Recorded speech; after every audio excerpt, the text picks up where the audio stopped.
I'm Eddie Hammerman. Ophir Lethbridge. Rachel Fink. It's like we've practiced this. We have a tough act to follow this evening after Lara, Giddy and Judy gave part one, or really an overview of our trip, our solidarity trip, our BES Solidarity Trip to Israel late January.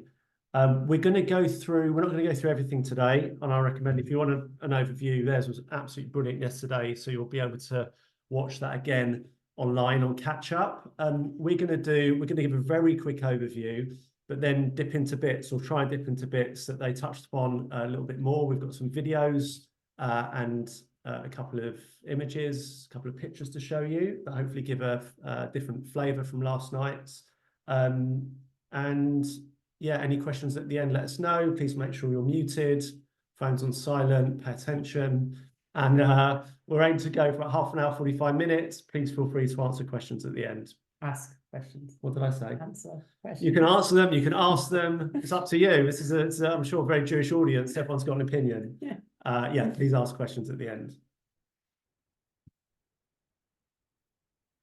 So we're gonna start as we arrived in Ben Gurion.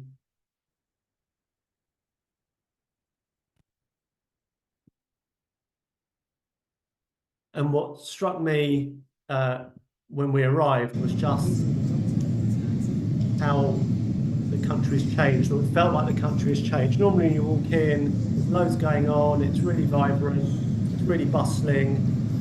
As soon as you walk in, this is an art installation of lots of dog tags. And then when you walk down that iconic up and down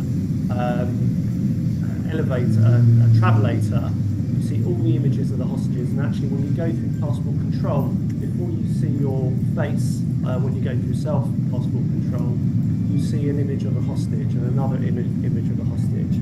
And it really felt like as soon as we arrived, we were already immersed into this feeling that Israel was suffering. It was also very quiet. I mean, we did arrive at silly o'clock in the morning, but it was, to me, that was very noticeable. It was just very, very quiet. No international flights. That's usual. Yeah. It was a different experience completely. Yeah. To usual. Cool. Do you want to give a bit of an overview? Yeah.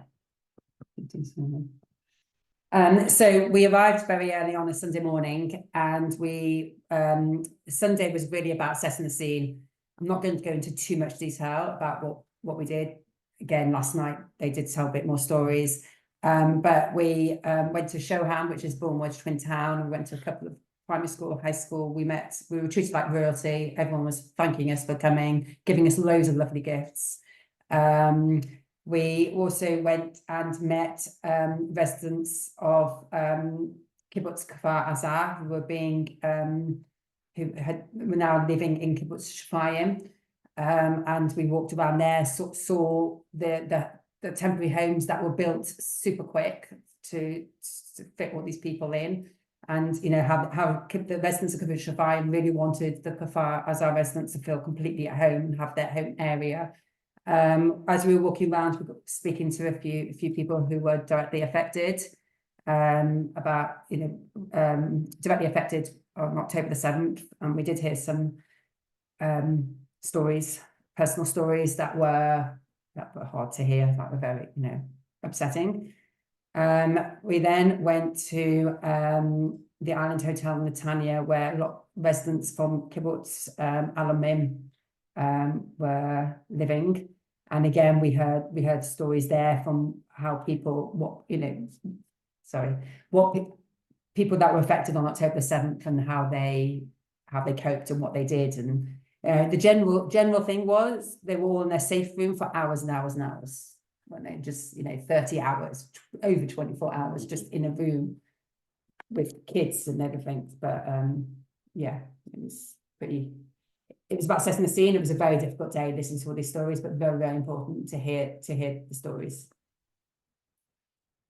And then we ended the day in Tel Aviv, going to Hostages Square.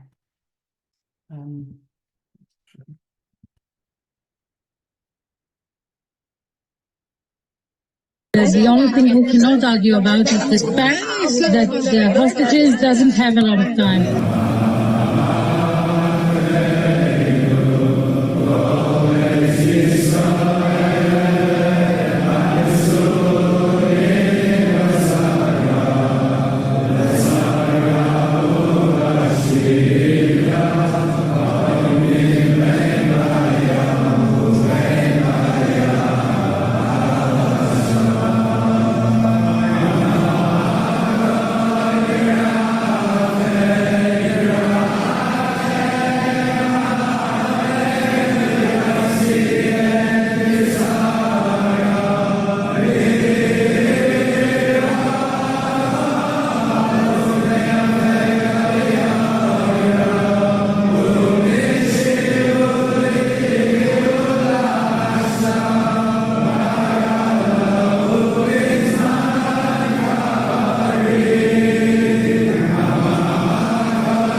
So Hostages Square is in Tel Aviv. It's by the art. Yes, I'm going to say art museum. But Yeah. that's probably, if Yeah. anyone wants to chip in with exactly where it is, then help us. We were operating on 0 hours sleep, so it was a very full-on day, and it finished in Hostage Square, which was not a light way to finish the day. There was, as you could see from that video, there was lots of art installations. It was a lot in Hebrew as well, which isn't great for them. It's been a while since I did my Ivrit GCSE. So and you can see the big table. We were there a week or so after baby Kafir's first birthday, so there was something there for him. There was families were there. The person at the beginning of the video who was speaking, that is Ronnie Gonen's mum, who was talking to a TV crew, being interviewed by a TV crew, and it was just very moving. I don't know if that's the right word to see. There was also a replica tunnel that had literally just been built, because we were there, I think 107 days, and that had been built for the 100 days, and went through it, and that was quite harrowing, actually. You could hear the noises, it was dark. I mean, we had all our phones with our torches on our phones, and I personally couldn't wait to get out there quick enough. It just brought it to real what the hostages are having to deal with. Don't know if anyone else wants to add anything. I think one thing for me that really stood out was actually you saw young people sitting down listening to older people, and older people sitting down listening to younger people, talking about whichever hostage that they were personally connected to. And it really felt that actually that all of Israel was together, and really very much the phrase Am echad belev echad, one people with one heart, and it was really clear at that point that's how people were feeling about this sensitive topic. One more thing to add, Rachel mentioned about the art installations, and it felt like, I think it was really organic, that people had come in different places and had created these really works of art. So you had, as you saw in the video there, like an hourglass timer. There were those Mutkot bats, and everything in between. I mean, people doing whatever they can creatively in order to tell the story, in order to bring the hostages home. And it just felt like a really grassroots, like the epicenter of this bring them home movement, where people could congregate. I think just as we were getting there was like a dance troupe who was raising awareness for one of the hostages who had been doing something, and cameras were there all the time. it felt like we were entering this epicenter of sort of global, that telling the stories, trying to tell the stories globally of the hostages.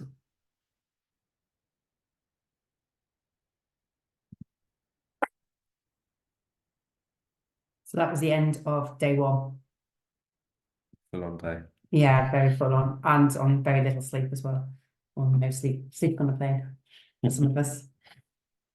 Do you want to play video? Do you want to introduce the Hadassah? Sure. So in day two, so we went to a youth village in the centre of Israel called Neve Hadassah. It's where disadvantaged children from all over Israel, as well as further afield, abroad, come to live and study as part of their schooling. So they had children there from Russia and Ukraine. Clearly, you know, there were animosity between them. They were all getting along really well, and then all of a sudden they've been thrown into sort of a second war within a couple of years of being at somewhere that they thought would be, you know, super safe for them. They gave us a singing performance, as I'm sure you'll see in the video, and they have a lot of therapy there to help them. So that includes growing vegetables on the farm. And to show that actually, you know, things take time, and that, you know, they have to really work at it as they grow. Over to the video. Imagine we're in heaven. It's easy if you try. No hell below us, above us only sky. Imagine all the people living for today.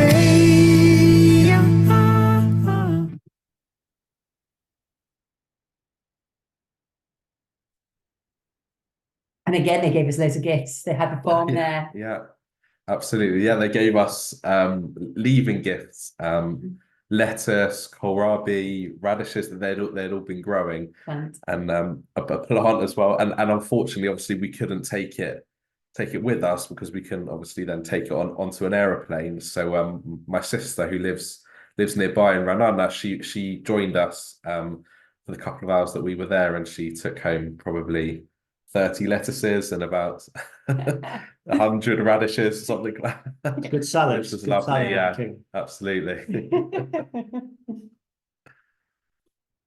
So whilst, as Rachel mentioned, first day was really tough, and I don't think I've cried. Any of us have cried that much in a very long time. It was really moving. The second day felt more uplifting, and we, in the morning, went to a place called Regrow Israel that talked about.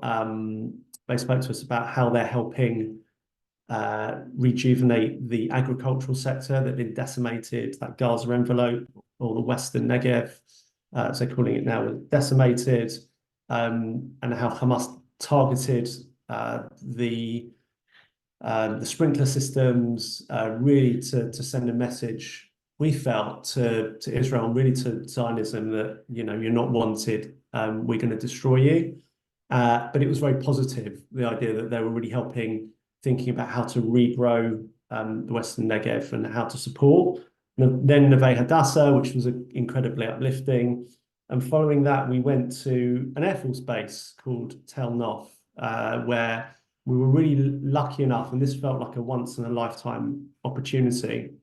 I can't imagine we're going to go back, Giddy, next time. But, you know, this is something you never get to do. And we just felt, as someone who's had, you know, planes on his wall as a kid, this was just remarkable. And I was like a little child. And it just felt like we were having a window into something that no one else gets to see. We met Giddy's cousin, who had been flying, who had been operational on October 7th. I think Giddy mentioned yesterday, and it was overwhelming in a way that he was talking about how he was flying and he could see his kibbutz, in his parents' kibbutz on fire from when he was flying over in his F-16 at however many hundreds of miles an hour, and he could kind of see what was going on but not really know what was going on. Within the briefing, before we went into this briefing room that really was like a Top Gun briefing room, we had to leave our phones and watches and take them off, and we were like, all right, this is serious. There was a military sensor there, so when we asked questions, he looked over and he kind of got a nod that he could either answer, or he answered diplomatically, or he just said, I can't answer your questions. And then we went out to see the planes, and we went out on the airfield.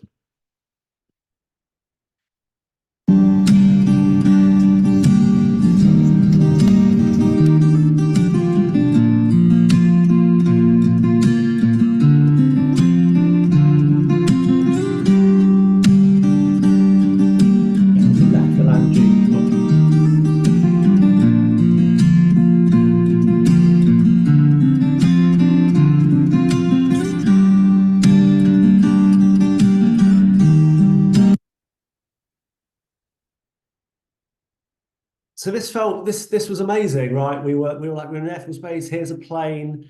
I wouldn't say fun, but like we were like in a different space. And then near the end of the time there, we heard 3 F-15s take off, followed by another 3 F-15s, now helicopters in the background.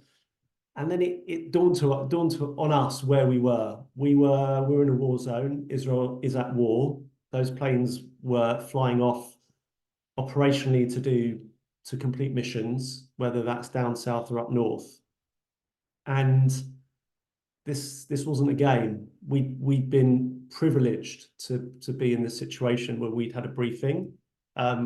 We'd asked we'd seen things on screen that we weren't allowed to take pictures of. Even some of the video that I took, the military censor said, I'm sorry, you have to delete that from your phone and delete it from your cloud. Like this was serious. But it felt like we had a unique insight into Israel. And it was incredibly special. Anything to add? No Top Gun references. Eddie was in his element, Yeah. as was Rabbi Chapa. Absolutely. We did enjoy it a little Yeah. bit. It was to see these planes up close. I mean, that F-15 they're just huge. You could see that absolutely massive. And the noise they made. The noise they made. The afterburners Just goes straight through as they powerful. took off. You have the afterburners go, and the noise just goes straight through you. And Barbecue then, time. yes, we went from there to food, because obviously we need to feed. Can I just check one thing? Stop me 1 second. When we play the videos, can you hear the sound? Yes, thumbs up. Brilliant. Okay. We were honoured to actually be able to do a barbecue for the soldiers. It was organised through a couple of ex-Bournemouth people that we know that live in Israel, and they've been doing barbecues for soldiers since October very early on. Very early on. And they were good from Modim, and they were doing 2 that night, ours, and there was another one going on, so 2 groups. And I think we were the 93rd and 94th that they had done. And this was in January, so who knows how many they've done now. But it was an incredible experience being with the soldiers, who not very old. I mean, they're not that much older than my kids, Eddie's kids, quite a lot older than Ophir's kids, but it really was. I mean, both Eddie and I, our eldest kids are 18, and these soldiers are not that much older. And to me, that really brought it to home. They're really young. But there were people playing music and singing, so the atmosphere was very special. And while we were busy trying to prepare the barbecue, well, I was cutting up the chicken and cutting up the pickles. I wasn't going anywhere near the actual barbecue, but we were all doing our bit. The soldiers were just letting off steam and dancing and singing, and then we all ate. And then by the time we finished eating, it got to a point where we were all in this one massive circle, dancing and singing, and it was just so moving, and the sense of pride. It was just it's something that none of us will ever forget. I mean, we sang Hatikva all together, and I will never forget that. And Achenu, And I have to say, since every time I sing Acheli since then, I just think of that, and I find it very emotional. I don't know if anyone else has got anything to add, or we go to the video. Run VT. Yeah, absolutely. להאזין גם לשירים, כי זמרים הם הרופאים הכי טובים שיש למדע להציע. עוד יבואו ימים טובים, אני מבטיח. עוד יבואו ימים טובים. גם בשעות החשוכות של הלילה, תמיד יהיה כוכב קטן שיעיר לך את עצמך, את הדרך הביתה. תמיד זה הכי חשוך לפני הזריחה. מיליון רכבות דוהרות עד אוסטרליה, מחפש רחוק את מה שנמצא לך מתחת לאף. כל מכשול זה מדליה, קם ונופל אבל בדרך שלך.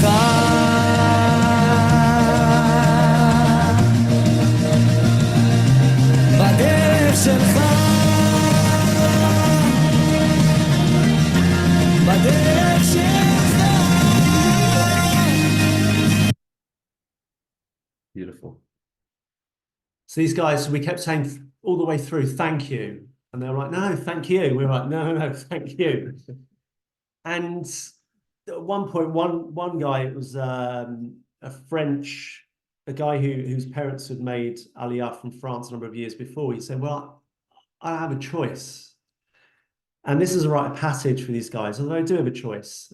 They'd chosen to be in this elite unit. This was an elite unit. It had been in Gaza for the last 100 odd days, and they were coming out there being rotated out. And we said, okay, thank you isn't the right word. We appreciate you.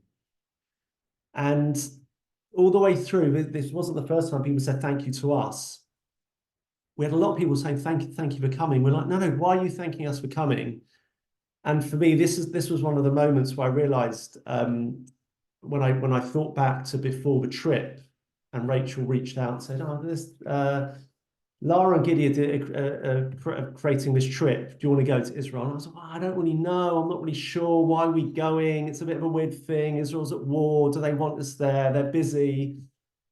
And through many of these moments, through meeting people who were thanking us for coming, that we realized, and I realized, that we were giving them a little bit of comfort, and they were giving us comfort. And together we were helping one another through this mess. Like we're in a war zone there, and we're sitting in the mud with them. Simon Sinek talks about sometimes you just need to sit in the mud with people. You don't need to fix anything, just sit in the mud, be with them.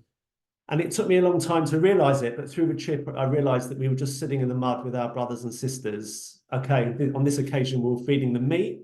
But all the way through, that's what we were doing. And I realized that they appreciated us just being with them. And it was really powerful. Absolutely. It was a beautiful evening. And for me, it was the highlight of the whole trip, really the highest point. And I felt very much like something that perhaps was a little bit broken from October the 7th, the sense of love and togetherness, really something was fixed that night, and I felt straight afterwards a lot better. I can't recommend for everybody to, if they have an opportunity to go out to Israel, to be in touch with Hamangalistim, to try and match your diaries for a barbecue, or just to volunteer in any way. It's absolutely something to be getting involved with. Yeah. Okay. That was the end of day two. That's in day two. What a brilliant way to end the day. Yeah. Quite remarkable. Yeah, I personally couldn't sleep that night because I was a bit on a high from it. Yeah. Day three. Is it day three? Yes. Day two. Sorry, day three. Yeah. Was We met. Herzl. Yeah, so we've been in Tel Aviv the previous 2 nights, and then that morning we got up early to travel to Jerusalem. and we went straight to our Herzl. So yeah, that's right. I mean, the day before was actually the day in which was since the war started, the largest single loss on one day, when two buildings, I believe, were effectively blown up or booby trapped, and Israel we lost roughly 20 soldiers in a single day. So when we arrived at Har Herzl, it was already very somber. They had been preparing ground to bury the dead, and then when we got to sort of the grave site, we then met Elliot, who spoke about his brother, Nathaniel, who had passed away, was killed on the first day of the war. A boy from Southgate, from London, who went to JFS. You know, he's very much like many people's children. He just happened to be in the wrong place on that day, and was very much one of the first people to have been killed. Really brought us back down to earth, definitely, after the post of the night before. Yeah.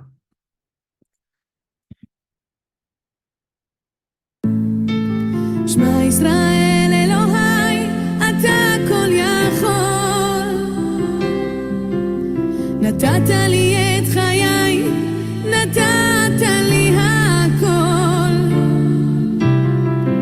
בעיניי דמעה, הלב בוכה בשקט, וכשהלב שותק, הנשמה זועקת. שמע ישראל אלוהי, עכשיו אני לבד. חזק אותי אלוהי, עושה שלא אבחר.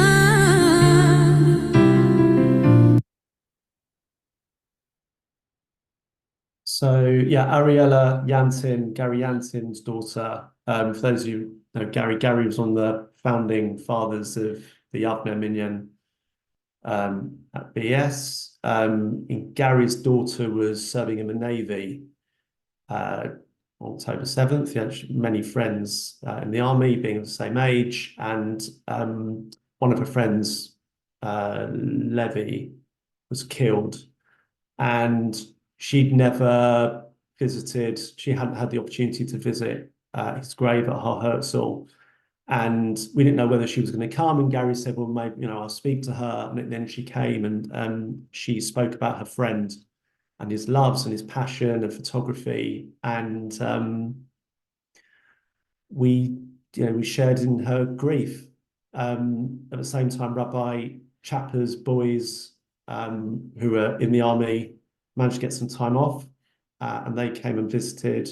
And Yisrael Meir also had a personal connection to Nathaniel Young and spoke to Elliot, so they'd been in touch before, because everyone knows everyone, obviously, but they'd sadly had to have a conversation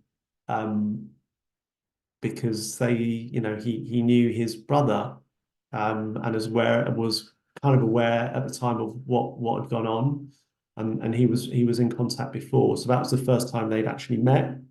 And it was also lovely to see Rabbi Chapper meet his boys for the first time, because he hadn't seen them first time since October 7th, since before the war. So it's wonderful that he could be reunited with his boys. Sad location, obviously, probably not the best location to reunite, but they got to spend some quality time with each other, and it was lovely to see them together. And for me at Har Herzl again, it was a reminder of how young the soldiers are. It was looking at their graves, and one of them that I saw was literally 2 years and 1 day older than my eldest, and it's just the kids.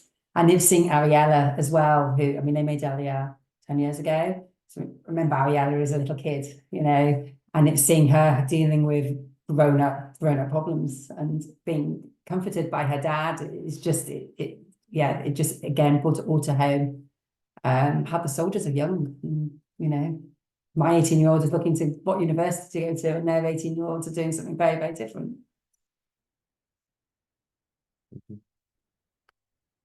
Move on. Should we do Aviva? Talk about Aviva? Mhm. Oh, Magnum, hang on. Let's do Um, Magnum first.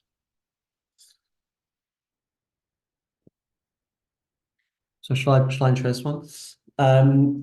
Aria Myers, former resident of Bournemouth, and brilliantly Lara and Giddy had created a bespoke schedule where we got to see a lot and do a lot, but there was lots of Bournemouth connections. So Aria Myers, paramedic for the NHS in the UK, moved out to Israel a number of years ago now, and he heads up the, I'm going to say, the international affairs at Magen David Adom, does lots of training, but is also a paramedic, a day-to-day paramedic as well, but wears a few hats. And he gave us a briefing about what happened on October 7th, the impact on Magen David Adom, who is staffed mainly by volunteers, and what Hamas did on the day, and how they attacked the ambulances. They had maps of the local area. They attacked ambulances and ambulance stations. They killed 3 ambulance workers, and we ended up finding their names. We looked up for many of the names. We'll show you at the Kotel. There is a board with names, and we spotted their names on the board. And it was clear that not only did Hamas want to spread fear and do what they did on October 7th and the barbarity, but they also targeted infrastructure, whether it's police stations, whether it was the ambulances in this case, or the agriculture. They wanted to dismantle Israel's the heart of Israel's infrastructure. Aria told us about, and he played us a clip which we couldn't record, and it was harrowing, of a boy, he was about 9 years old, with his sister 6, who had hid in a cupboard, and had called the emergency dispatch line and was speaking to an operator, and the operator was speaking really calmly about, tell me what happened, tell me what's going on. And the 9-year-old who was looking after his sister was following the instructions and speaking incredibly calmly, talking about what he'd seen, which was really hard to hear. There was a brief moment of comfort when Aria told us the day before that the 14 ambulances that had been destroyed had been replaced, and there'd been an inauguration ceremony with 14 new ambulances, and a Christian evangelical group in America had replaced these 14 ambulances. In reality, they need a lot more, but the fact they'd been replaced so quickly was wonderful to see. Shall I run video? Yeah. When you love someone but it comes to waste, could it be worse?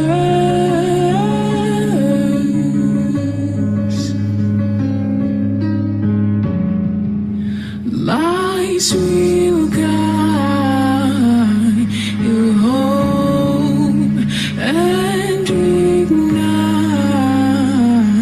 your bones, and I will try to fix you.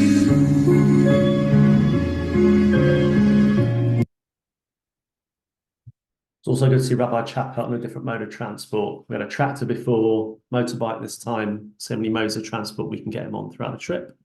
That was my aim anyway. Have rabbis get around.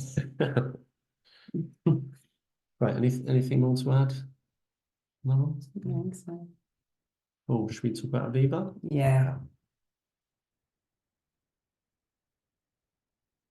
We then we were back to our hotel in Jerusalem, and we actually had probably a very rare hour and a half free before dinner, which was very rare.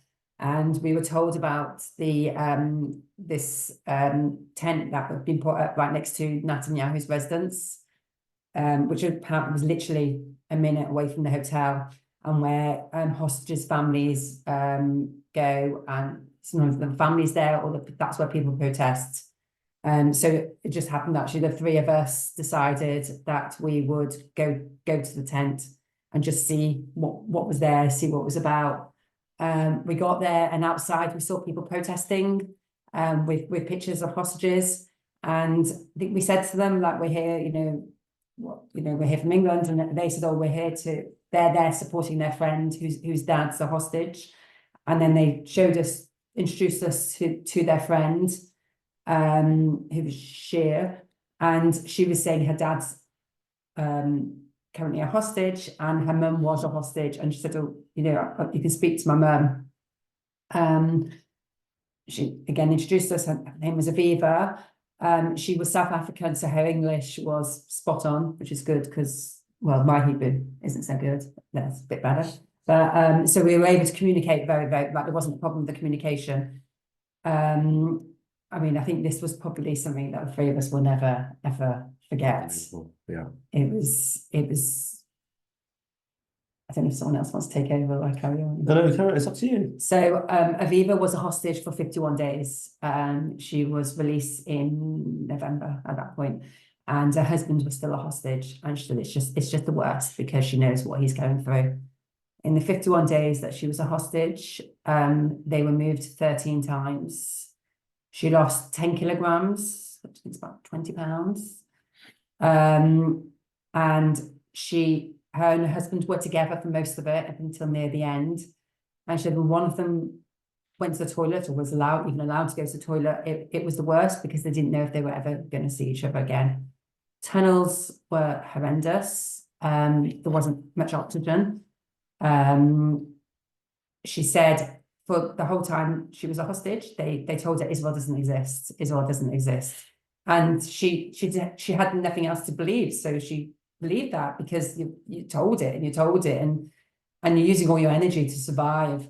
And so we asked, like, where did you think you're being released to? And she just thought somewhere in Europe. She did not actually think she was going to go back to Israel. And so Aviva and her husband Keith is still a hostage, lived in Kibbutz Kfar Aza. And just before Kfar Aza was, infiltrated, and the son lived on the kibbutz, but not with them, in a different area. And she was speaking to her son, and they got cut off. So she thought that he'd been killed. Thankfully, he hadn't, and he was fine, but she didn't know that the whole time she was a hostage. And her husband Keith still doesn't know that their son is fine. I don't know. We've got more to add. Yeah, first of all, another thing, she tried to give us lots of schnitzels. We're like, we are not eating your food. They do look and smell really good, because everyone was walking with food. It felt like it was almost like a shiver house without being a shiver house. Everyone was just walking in, and it felt really supportive that everyone was there for them. I felt like we needed to justify who we were and why we were there. So I said, look, we're here from London. I said Bournemouth, no one knows what that is. I said, we're here visiting, and just to let you know, we stand on the streets every week in our town, and we call for your release, and every week we call for all the hostages and Keith's release. And you could see she was going, yeah, okay, I've never heard of this before. I said, no, look, she didn't quite say that, but I could see she was going, okay. So I said, no, look at the photo. And I showed her a photo of the week before we were celebrating the Kfir Bibas's first birthday with cake in Bournemouth at the vigil. And she was in shock. And she said, wow, you were there? I said, yeah, we were all there together. We were calling for the hostages to be released. And she said, first of all, she said, wow, that's amazing. That's great. And then she said, are you okay in London? Are you okay? Because she'd seen in Israel, they see lots of pictures of the demonstrations on Saturday. And I said, look, where we are, thank God, we're fine. We're doing really well. And we will be there for as long as we need to get Keith out. And then we just had this moment of connection, all of us, with her, where she was hugging us. We were crying, she was crying, and we just had this moment. We could just see the pain in her eyes and her daughter's eyes. Like we just had a real connection. We didn't expect it, and I think throughout our trip we had a series of I think we all did a series of moments where you think, oh, I'm fine, I think I'm fine, and then it feels like you're being like this, you're being sort of winded and punched, and it takes your breath away, and you just feel yourself just going, and you're in tears. And that happened all the time. And I didn't really learn to actually keep some tissues on me properly. But you know, you think, oh, I'm okay, and then you get surprised at how you are not okay all of a sudden. Yeah, just like that. And we just had an amazing connection with her. So she was apologising for upsetting us. Yeah, and she was, when I were talking about an incredible woman, really incredible woman. Unbelievable. Yeah. Just something you would never forget. Yeah. As well. You hear all about it obviously all the time, day in and day out, but to be that connected to somebody that was there in the tunnels for real, you know, not just at the exhibit in Tel Aviv, it takes on a whole other meaning of being more and more connected to Israel and the people that are there. One and one of the things she said, when we arrived, said, "Oh, did you see me on the TV today?" And like, well, because we were out and about, we clearly didn't see her on TV. But that day, she was giving evidence to the Knesset in relation to the sexual violence and rape of the girls and the women in the tunnels, the hostages in the tunnels, and she was giving testimony that day with her daughter, which is harrowing. Watched it back; it's really harrowing. And she still talks about it. She's giving evidence. She having, you know, she's a witness to what happened in the tunnels, and she's really trying to raise awareness of what happened, because unfortunately she has to. Amazing lady. Yeah. Yeah. And that night, I don't think any of us could sleep because we were just so upset. I don't know, about meeting her, and it just kind of threw us all, didn't it? Really. So, Yeah. Hotel. Yes. Yeah. So that was the end of day. Well, I don't know what one, 503 or something. And this was our last day. Woke up and went to the hotel. Oh, I would happily watch that again, but hang on, we'll watch that. You pick the epic. כולם יחזרו הביתה, נחכה להם למטה, הלוואי נדע בשורות טובות. כי עם הנצח לעולם לא מפחד, אפילו כשקשה לראות. כולם ביחד, אף אחד פה לא בודד, שישרפו המלחמות. עם ישראל אם לא נשכח תמיד להיות מאוחדים, עם ישראל חי, בעליות בירידות גם בשעות הכי קשות, הקדוש ברוך הוא שומר עלינו, אז מי יכול עלינו, כי אין לנו עוד מדינה, תעשה שלום בינינו, שמור על ילדינו, כי לא עבדה האמונה.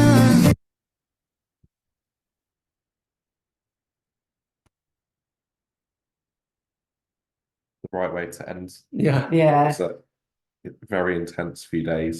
To sing together at the Kotel, to spend some time there, in our own prayer as well for you know what's ahead of us as well. We don't, no one knows how it will end, and it's just really important for us to.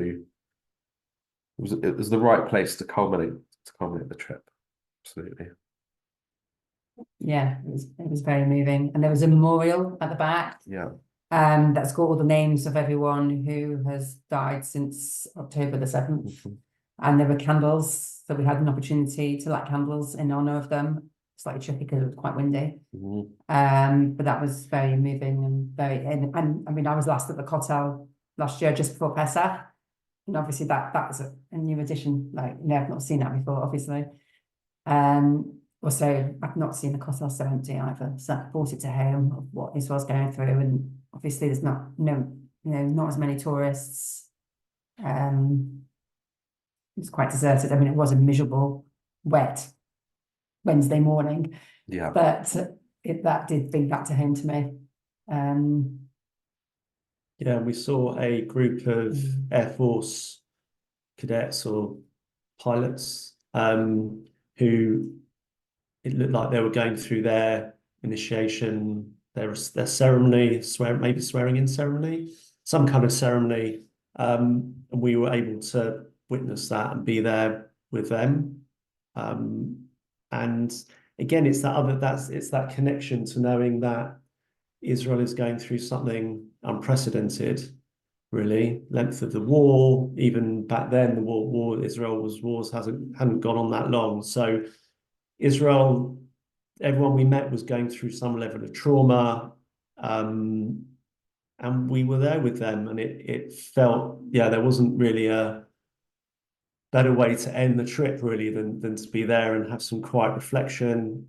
We sang together, which we hadn't done before. I think we were just going from one place to another and trying to just hold it together. So we had a moment of just singing together, which was really special, and lighting candles and seeing those names. As I mentioned, Rachel mentioned the names of the people, some of them who we'd heard their personal stories. They weren't just names on a board. They were Elliot Young's brother, who we'd been at his grave and heard all about him, and the ambulance drivers, and we had that connection with them that was so personal, and it felt like we were very lucky and honoured, and we were really privileged to be there. It was a very emotional time. Can I do a big thank you to Giddy and Lara, I think Josh meant as well, for Absolutely, so much work went into that incredible. trip. You were our madrachim, you were our parents, not quite our parents, maybe. You are definitely our madrachim, and you were so calm, whilst maybe it was like ducks with the legs paddling below, and it was I only appreciated after that things were moving around. Clearly there was so much going on behind the scenes that you were trying to figure out, as we just got on the coach and then we just went to another place, and Giddy got us coffees again, and you sorted out the food, and like you just sorted out everything that enabled us to have the experience we did. And it really was a once in a lifetime experience. And now looking back, I feel almost embarrassed to go, why am I going? Like, it was an awkward thing at the time, but I think it was one of the best things I've ever done. Honestly, for the experiences we had on the ground, but also the time that we went was unique. So thank you guys for doing that. It was, you've done a thing, as they say. And it was so well thought of, like doing the cocktail at the end, like everything, the detail. I mean, the hours and hours you must have gone into, it was just incredible. But yeah, like as you said, it was a trip that we would never forget. Absolutely. I mean, it was harrowing. It was really hard, but it was so important. And highs and lows. Yeah. And I know for one, I'm so pleased that I went. And I think we all are. Absolutely. Are we opening up for questions? If you just want to unmute yourself. No one likes asking the first question, but go on. Who can be who wants to go on? Who can be the first person to ask a question? How amazing was the Air Force Base? That's a brilliant question. Wow, it was something else. That wasn't a real question. Will there be any more trips? Will there be any more trips? That's a good question. I hope so. Are you organising, Giddy? Yeah, gladly. With pleasure. Gladly. Is there anything, I'll ask a question. Is there anything you felt we didn't do that you would have liked to have done? Do you mind if I answer that first? Given the constraints that we were under. Yeah, so one thing you said yesterday about visiting down south, like the site of the Nova Festival, I almost felt we didn't. Of course, it would have been, to be on the ground would have been an experience in itself. But because we met the people from Alumim and Kfar Aza, I almost felt like we gained more from that, because we'd had we connected with the people who were there rather than the place. I know you were looking at like what could we do within the restrictions? We couldn't go here, we couldn't go down south, but I felt that was more. I haven't answered your question, but I felt that we gained from that. I agree. Perhaps meeting those from Nova, from the festival, who would be willing to talk about their experience of the day. But I mean, there was so much packed into every day that I don't really know where it would have fitted in. And it's people willing to speak as well. Like some people absolutely. we met some people who were still in shock and People still in couldn't look us trauma. in the eye, couldn't talk to us because they're still dealing with their trauma. So there's other people if we met government officials, but you know, there's so many people we could have met. The fact that it was we got to Netanyahu, he would have popped in. Yeah. But we had a personal, I felt the personal connection for us, well, for me at least, was so valuable. And we did a bit of macro politics, didn't we? We met someone from BICOM who gave us a briefing, which I really enjoyed because I like geopolitics, which elevated it. But the personal connection, that for me was the most important thing. It's the things we remember and will remember forever, really. Absolutely. The stories, So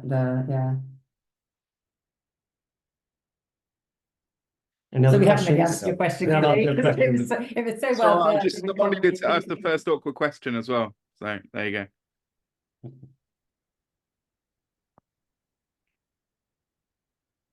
Any more?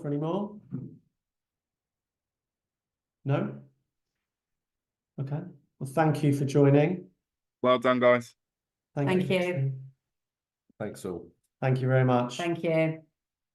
Take care. See you on Friday, everybody. See you Friday.